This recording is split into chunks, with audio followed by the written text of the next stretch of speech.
Profeta Isaías, capítulo número 6. Eu quero aproveitar esse primeiro culto de 2020 para começar a direcionar a igreja para o ano que a gente está começando. Esse ano é um ano emblemático para nós como igreja. Celebramos dia 15, 16 e 17 de março, aproximadamente, 30 anos de organização da Igreja Batista do Morumbi. Então é um ano especial da vida da igreja. 30 anos é uma data especial. E esse ano, meus irmãos, nós vamos enfatizar a adoração e o serviço. Esse ano será um ano de adoração, amém? Esse ano será um ano onde você vai vir aqui aos cultos, você vai adorar ao Senhor. Um ano onde você vai estar no pequeno grupo durante a semana, lá você vai adorar ao Senhor. Um ano onde você vai se envolver com o ministério e lá você vai adorar ao Senhor. Um ano onde nós vamos apresentar a Deus um coração adorador. Mas ao mesmo tempo que nós apresentamos a Deus um coração adorador, nós também moldamos esse coração para que ele seja um coração ouvinte e obediente ao chamado que o Senhor tem para todos nós. É isso que o livro do profeta Isaías, no capítulo 6, ele nos ensina. Eu quero ler apenas o verso 8 neste momento, introdutório. Isaías 6:8, a palavra diz: depois disso, ouvi a voz do Senhor, que dizia: a quem enviarei? Uma pergunta que o Senhor fez: quem que eu vou enviar? Quem irá por nós?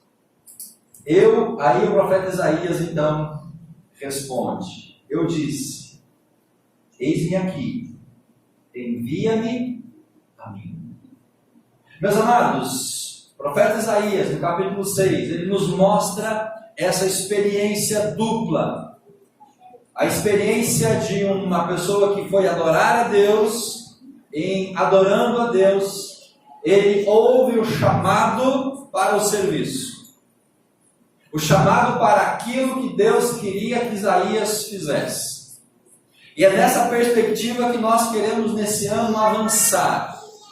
Por quê? Porque a adoração, ela desperta, a adoração, ela chama a nossa atenção para a nossa missão. E qual é a nossa missão, meus irmãos? É servir ao Senhor.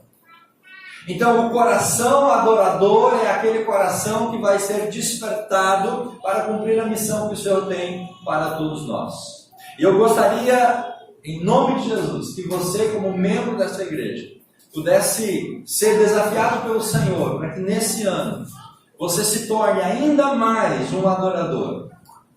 Mas que você também, em adorando ao Senhor, você possa ouvir, abrir os seus ouvidos, para que Deus fale ao seu coração, em relação ao chamado que Ele tem para você, em relação ao ministério que Ele tem para você, em relação à área de atuação da igreja local, que você vai poder empregar a sua vida, os seus talentos, para assim você também abençoar a nossa comunidade. Amém, meus irmãos?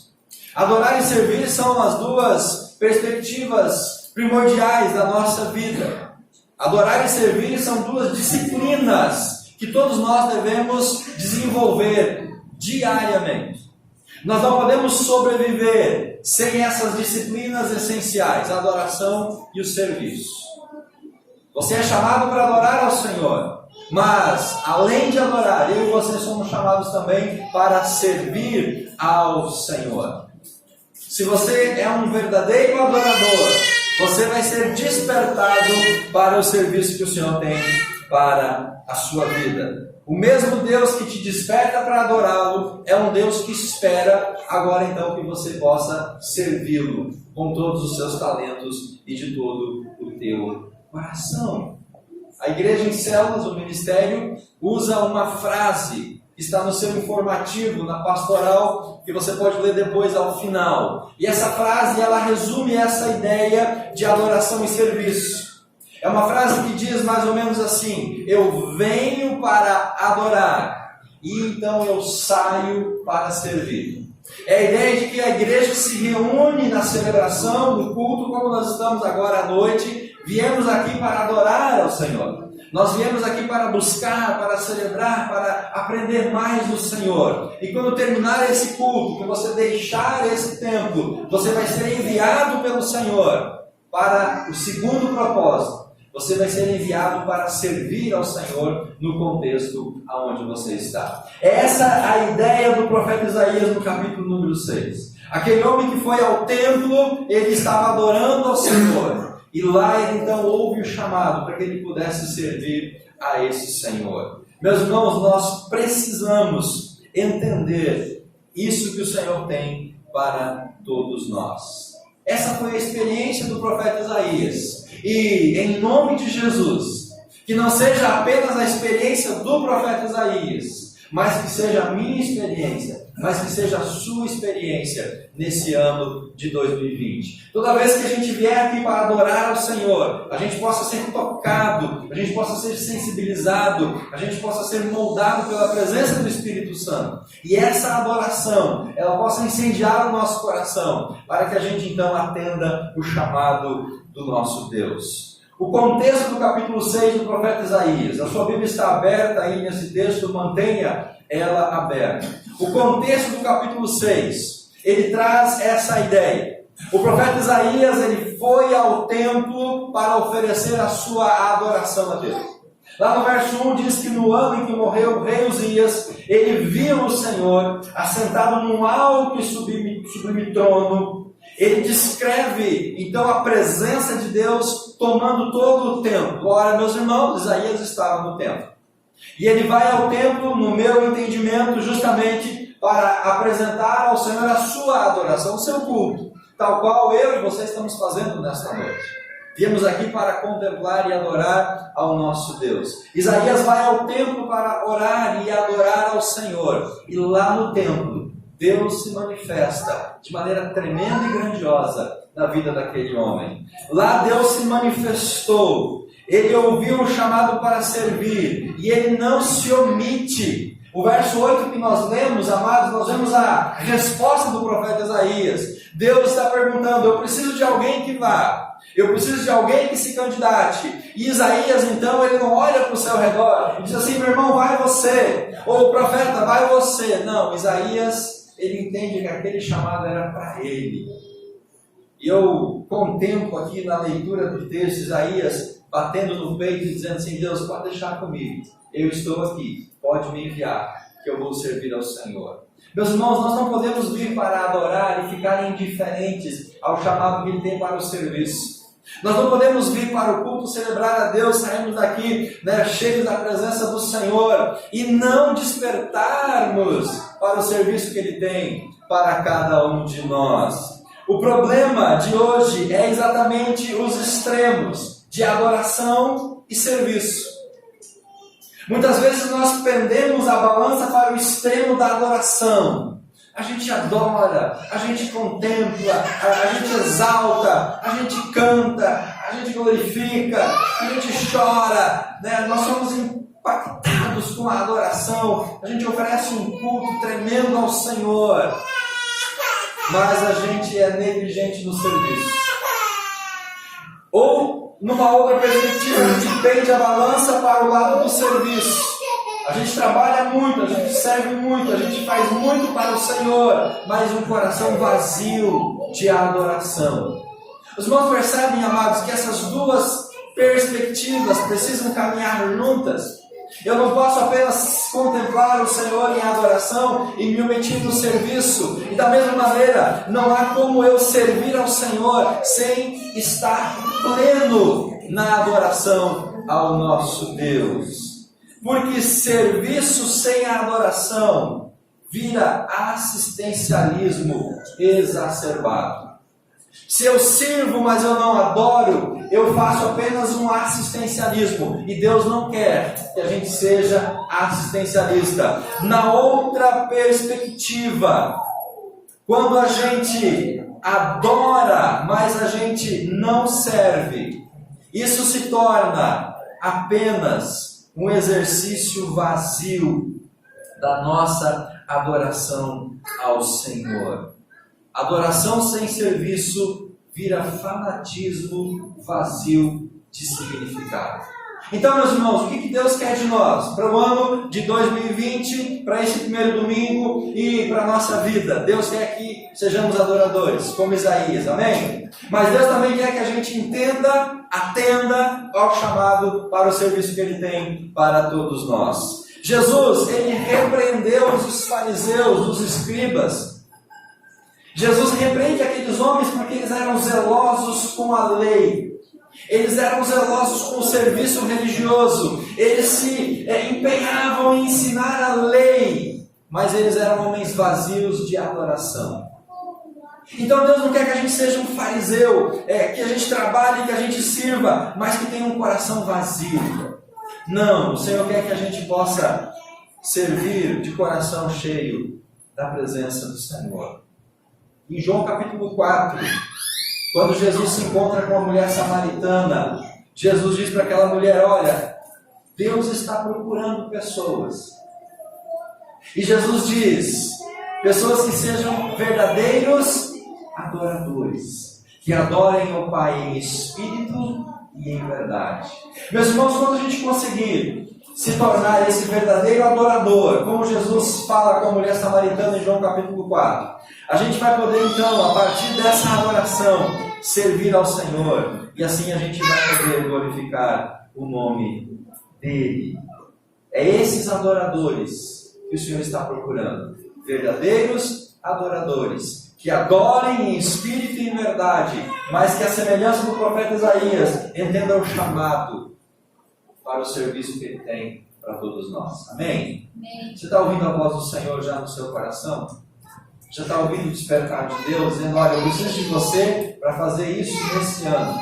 Eu preciso de você para que possa servir a mim através da igreja local. Em linhas gerais, meus irmãos, o serviço sempre é precedido da adoração. Eu quero que você entenda agora esse conceito. Pastor, o que vem em primeiro lugar então na minha caminhada com o Senhor? Em primeiro lugar, adoração. Em segundo lugar, serviço. Não comece, não queira, não se aventure em servir ao Senhor, se antes você não se tornar um adorador.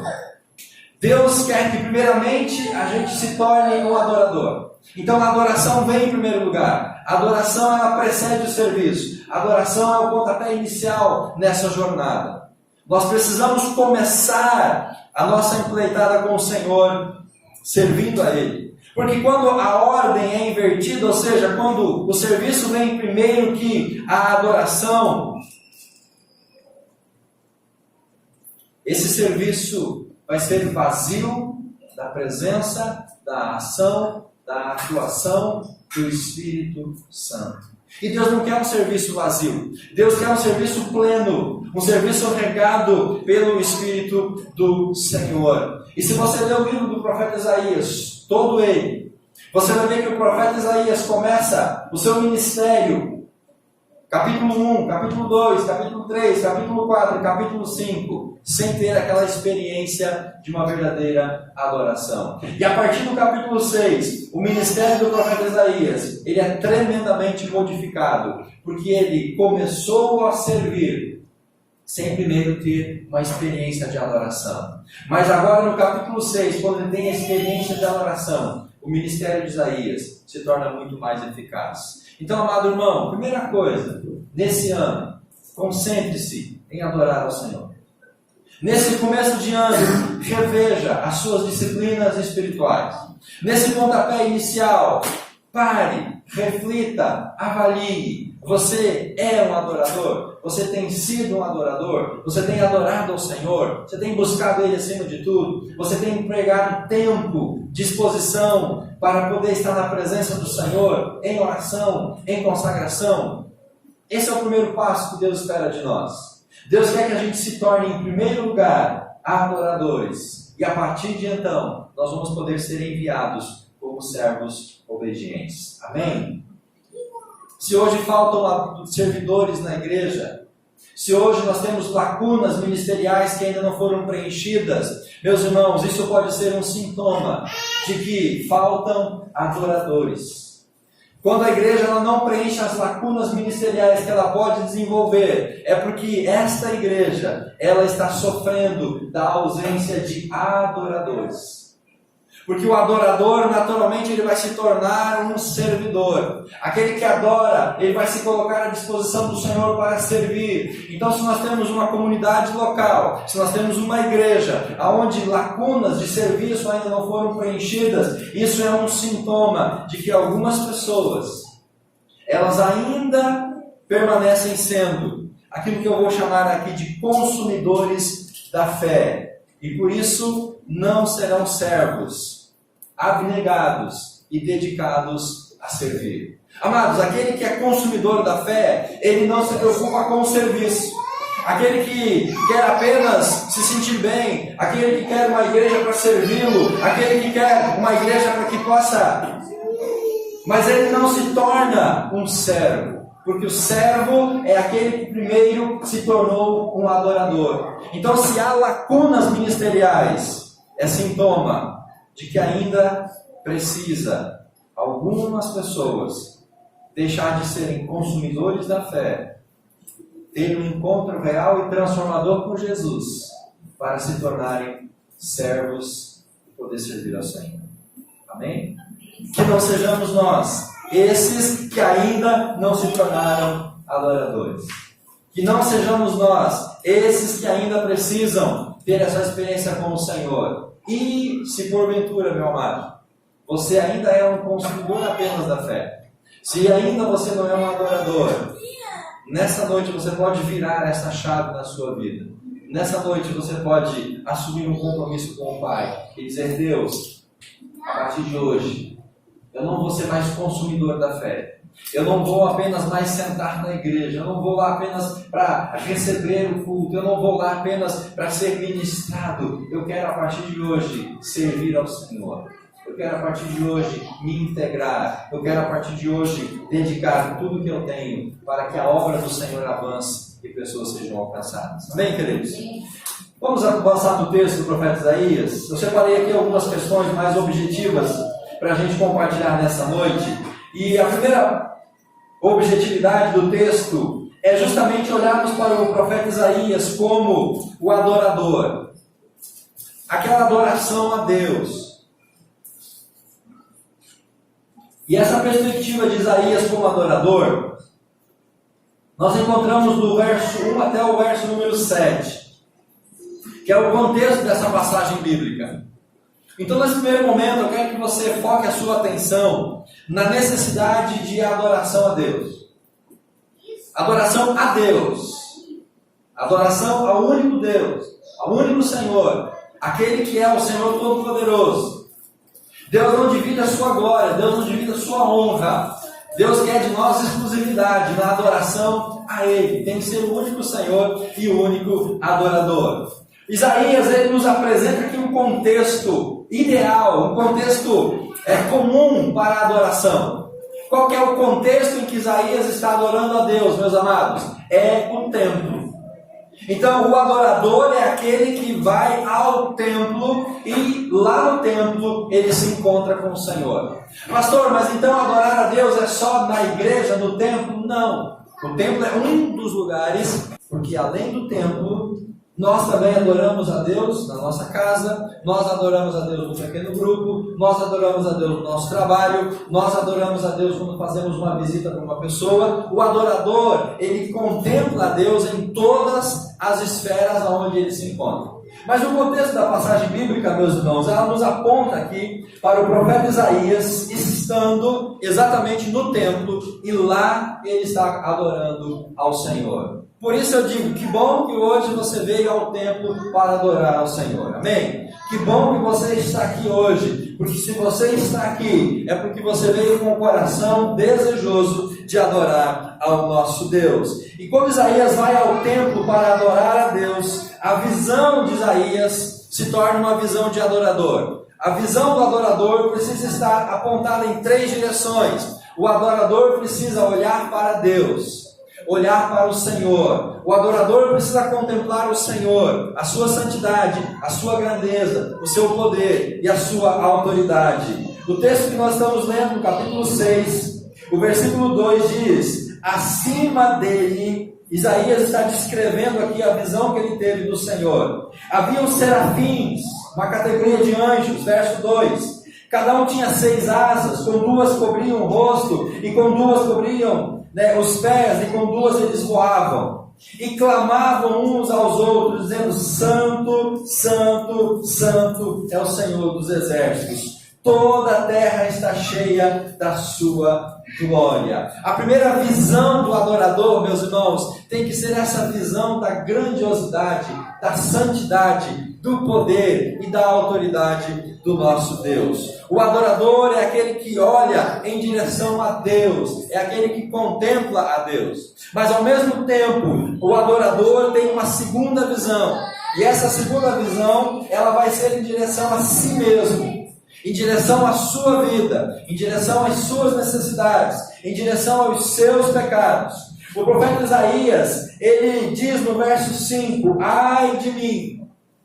Ele olha agora para a sua vida, e ele vê na sua vida os seus pecados, os seus erros, as suas falhas, as suas necessidades. E ao mesmo tempo o adorador agora tem uma outra visão, que essa é uma visão em direção ao povo que está ao seu redor. O profeta Isaías, ele diz que ele vivia no meio de um povo de impuros lábios. Isaías, ele olha a necessidade, ele olha a condição, ele contempla o ambiente onde ele estava inserido. Quando nós nos dispomos, amados, para sermos adoradores, nós vamos olhar nessas 3 direções. Vamos olhar para o Pai, vamos olhar para nós mesmos e vamos olhar para aqueles que estão ao nosso redor. Isaías viu o Senhor assentado no seu sublime trono. Isaías contempla Deus aqui na sua maior autoridade.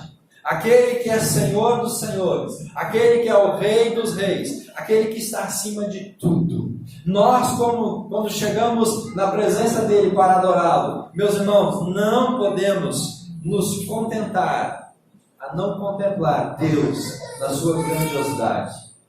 Nós não podemos nos contentar se a gente não contempla esse Senhor na sua inteireza. Esse Deus que preenche todos os vazios, esse Deus que preenche o templo, é esse Deus que preenche a terra, é o Deus que preenche os nossos corações, é o Deus que preenche cada lacuna que está ainda faltando nas nossas vidas. O verdadeiro adorador é aquele que contempla a grandiosidade, a santidade do nosso Deus.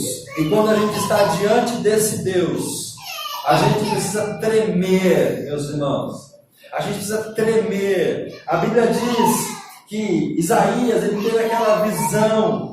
A glória do Senhor, verso número 3, encheu o templo, a terra está cheia da sua glória. E no verso 4, olha o que a Bíblia diz: as bases das portas tremeram à voz daquele que clama, e a casa encheu-se de fumaça. Amados, o verdadeiro adorador, quando ele chega diante do Pai, ele treme.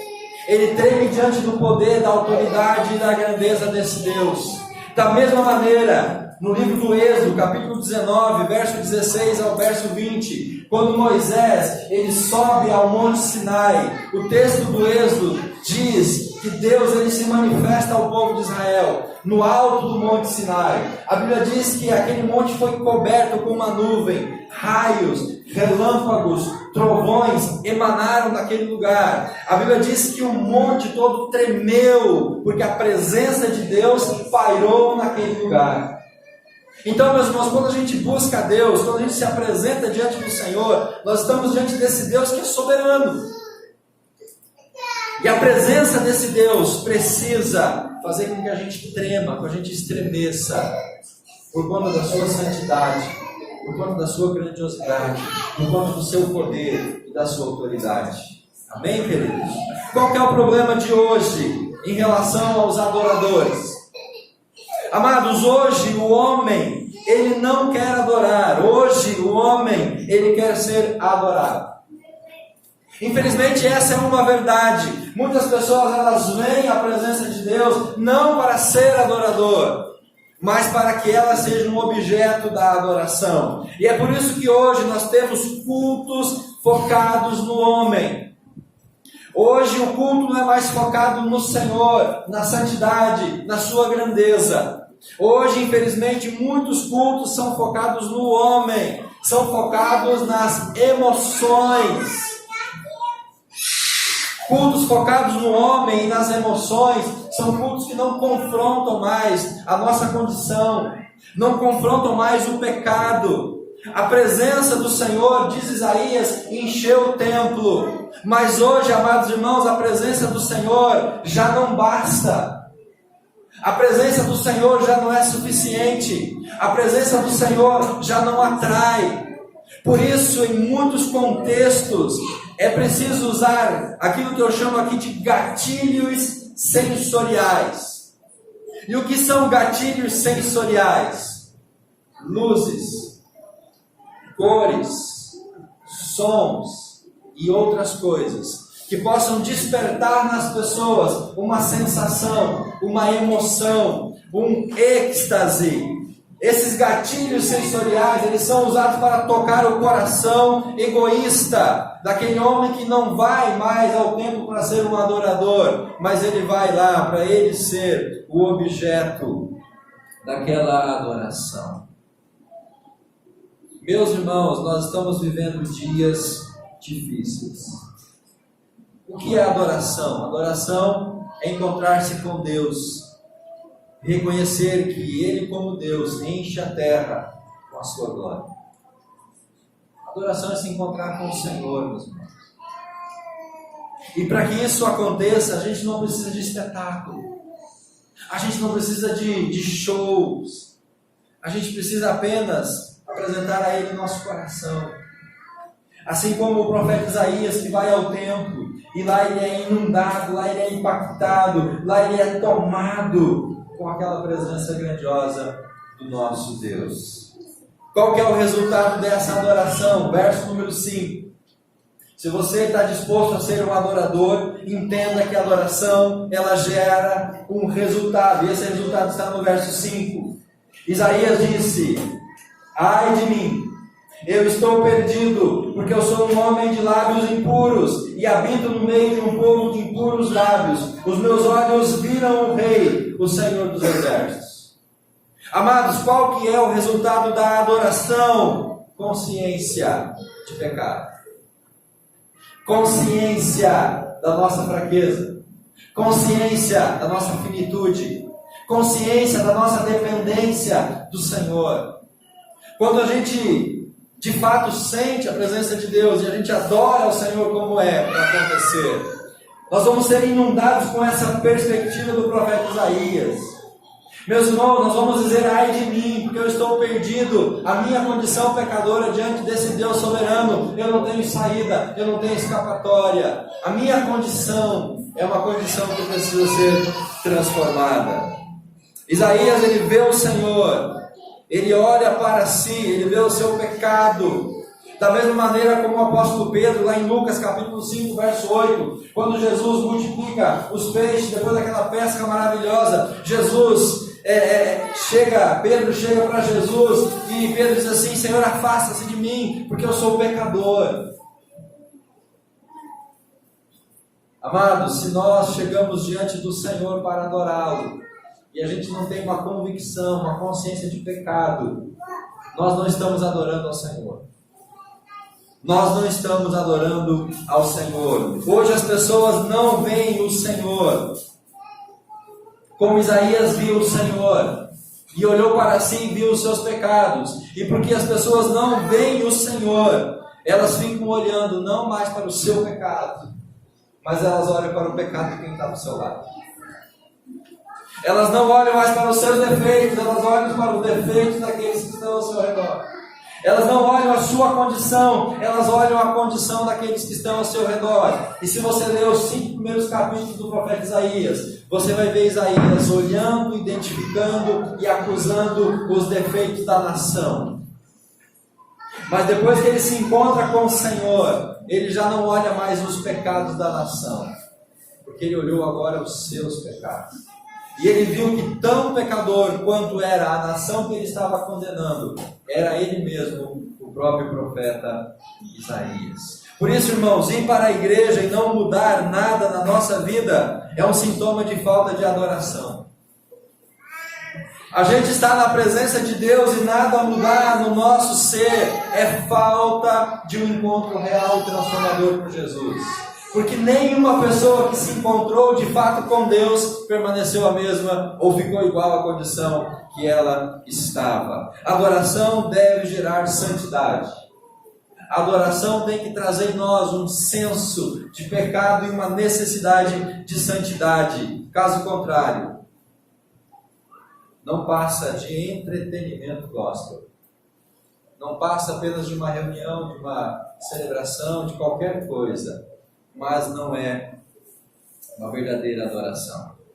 Verso 6 e verso 7. Isaías teve consciência da sua condição. Quando ele olha para si, verso 5, ai de mim, estou perdido. Ele entende a necessidade de avançar mais um degrau. O adorador, ele contempla o Senhor. O adorador contempla a sua necessidade, ele precisa adorar a Deus, ele precisa buscar ao Senhor, mas para que ele continue sendo um adorador, ele precisa de um processo que aqui eu chamo de santidade. Verso 6 e verso 7. Então, um dos serafins voou até mim, trazendo na mão uma brasa viva. Isaías diz que o anjo, o serafim, pegou uma brasa do altar e com essa brasa, o que o anjo faz? Verso número 7. Tocou-me a boca com a brasa e disse: agora isto tocou os teus lábios, a tua culpa foi tirada, o teu pecado foi perdoado. Então, meus irmãos, o resultado da adoração é santidade. O resultado de um encontro com o Senhor é santificação. Qual que era o pecado de Isaías? Ele mesmo diz: meus lábios são impuros. Então nada mais justo do que o anjo pegar uma brasa e cauterizar a boca, os lábios, que era a fonte do pecado de Isaías. E é assim, meus irmãos, que nós avançamos em santificação. É dizendo para Deus: Deus, o meu pecado é esse. Então o Senhor tem autoridade para cauterizar esse pecado. Cauterizar, meus irmãos, é um termo que eu creio que vocês conheçam. Cauterizar é queimar. Cauterizar é inutilizar. É um processo usado na medicina para pequenas feridas na pele. Cauteriza, vai lá e queima, para que não fique raiz, para que não volte mais, para que não brote mais. Nós precisamos deixar Deus cauterizar a fonte do nosso pecado. Quando alguém é tocado por Jesus, ela é despedida por Jesus dizendo: vai e não peques mais. João capítulo 8, a passagem da mulher adúltera. Jesus perdoou o pecado daquela mulher, mas Jesus disse para ela: vá e não peques mais. Vá e não repita mais o seu erro. Hoje as pessoas não permitem que Deus cauterize a raiz dos seus pecados. O que acontece, meus irmãos? Nós apenas aparamos as arestas dos nossos pecados. E qual que é o resultado disso, queridos? Nós ainda cultivamos as raízes. E se a gente mantém a raiz, logo vai brotar de novo e vai florescer. Então Isaías descreve Deus cauterizando, inutilizando, erradicando o pecado da sua vida, para que aquele pecado não mais o afastasse do Senhor. É assim que a gente tem que tratar com o pecado, meus amados. É dizer, Deus, arranca até a raiz. Senhor, vai fundo. Faz a obra que o Senhor precisa fazer. O dano que precisa ser feito. O mal que precisa ser feito em mim. Mas arranca a raiz. Para que isso nunca mais venha a me afastar da sua presença. Avançamos para a parte final do texto. Agora com a segunda perspectiva. Aqui nós vemos o Isaías, o adorador. E agora nós vamos ver o Isaías, o servo. O serviço é consequência da adoração. Verso 8 até o verso 13. O verso 8 que nós já lemos, depois disso, desse processo de adoração, de culto, de santificação e de transformação, ouvi a voz do Senhor que dizia, a quem enviarei? Muitos de nós, irmãos, estamos com os ouvidos trancados. Muitos de nós não ouvimos o chamado do Senhor. Muitos de nós ainda estamos negligentes ao serviço porque os nossos ouvidos não foram abertos, como foi os ouvidos do profeta Isaías. Isaías ouve o seu chamado aqui no verso número 8. Ele é capaz de ouvir, ele é capaz de atender para servir. Deus precisava de um profeta. Deus precisava de um homem que se levantasse para levar a palavra àquela nação. Deus precisava de alguém que pudesse empregar a sua vida. Deus conclama o profeta Isaías. E ele então agora obedece. Ele vai cumprir a vontade do Senhor. Ele vai obedecer a palavra de Deus. Pastor, mas o que isso tem a ver com a minha vida? Meu irmão, 1 Pedro, capítulo 2, verso 9, o apóstolo Pedro diz que nós somos geração eleita, nós somos nação santa, nós somos um povo escolhido por Deus, para que a gente anuncie a palavra do Senhor, para que a gente proclame as virtudes daquele que nos chamou das trevas para a sua maravilhosa luz. Nós também temos um chamado. Eu e você temos um compromisso. Deus quer que a gente, como Isaías, levante a mão e diga, Deus, eu estou aqui, pode me usar para aquilo que o Senhor quer que eu realize. Pessoas não se envolvem na missão e não obedecem ao chamado, porque estão em pecado e os seus ouvidos estão fechados para a voz do Senhor, quando Ele convoca para o serviço. Por isso que primeiro a gente precisa ser adorador. Por isso que primeiro a gente precisa devotar o nosso coração em adoração. Porque o serviço, meus irmãos, vai ser uma consequência natural. Amém? O serviço vai ser consequência natural. Verso 9 e verso 10. Isaías é comissionado para o seu serviço. Ele então disse, Deus para Isaías, vai e diz para esse povo, ouvindo ouvireis e nunca entendereis, e vendo vereis, jamais percebereis. Torna o coração desse povo insensível, que os seus ouvidos fiquem surdos e os seus olhos cegos, para que não veja com os olhos, não ouça com os ouvidos, nem entenda com o coração, e não se converta, nem seja curado. Deus tinha um serviço para o profeta Isaías. Ele deveria ir e proclamar a mensagem ao seu povo, aquele povo que estava com os ouvidos fechados, aquele povo que estava com os seus olhos fechados, aquele povo que tinha um coração endurecido, aquele povo que não estava atendendo a mensagem do Senhor para uma conversão e para o arrependimento. O povo de Israel estava na mesma condição do profeta Isaías, antes de ter aquele encontro com o Senhor. Logo, meus irmãos, a mensagem de Isaías era simples para ele. A mensagem de Isaías, basicamente, era compartilhar o seu testemunho. Era compartilhar a sua experiência. Era ele dizer para aquela nação, olha, abram os seus olhos, abram os seus ouvidos, quebrando os seus corações, permitam que Deus possa ser o Senhor da vida de vocês. Isaías atende o seu chamado. E esse chamado tem um tempo de duração. Verso 11 até o verso 13. Então eu disse, Isaías, para o Senhor: até quando, Senhor? E em resposta Deus disse: até que as cidades sejam assoladas e fiquem sem habitantes, as casas sem moradores, a terra esteja completamente desolada, e o Senhor tenha lançado toda a população para longe dele, para longe dela, e a terra esteja totalmente abandonada.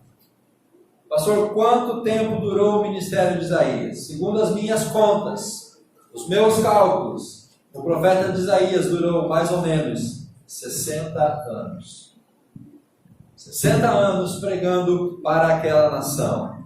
Ele foi odiado, ele sofreu a oposição do rei Acaz, ele recebe o benefício, o favor do rei Ezequias, mas Ezequias não ouve a mensagem, Ezequias não muda o seu coração, a sua pregação não chega a mudar a nação, e Isaías então termina sendo morto pelo rei Manassés. Ou seja, o chamado de Isaías durou até o último dia da sua vida. Pastor, quanto tempo vai ser o chamado que Deus tem para a minha vida? Meu irmão, é até o último dia da sua vida.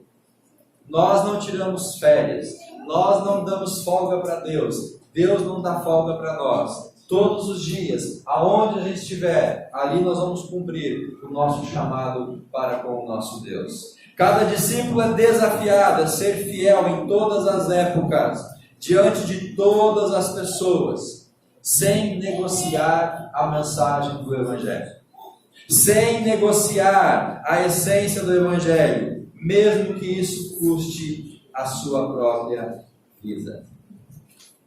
Você está disposto a entregar a sua vida pelo chamado que o Senhor tem para você?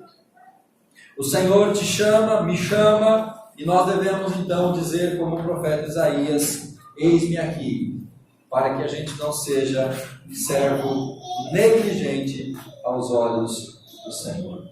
Que Ele tenha misericórdia de nós.